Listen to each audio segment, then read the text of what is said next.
আমরা কি সারা জীবন দুনিয়াতে বেঁচে থাকতে পারবো? এটা কখনো সম্ভব নয়। একে একে সকলে চলে গেছে, আপনাকেও চলে যেতে হবে। দুনিয়ার মায়া মহব্বত ছেড়ে আপনিও চলে যাবেন।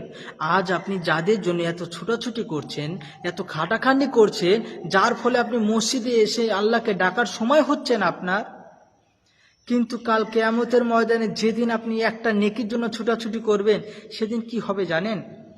আপনি যাদের জন্য এত খাটাখাটনি করছেন, তাদের কাছে যখন একটা নেকি চাইতে যাবেন, তারা বলবে দুনিয়ার বুকে আমার কেউ ছিল না, তখন অসহায় হয়ে পড়বেন।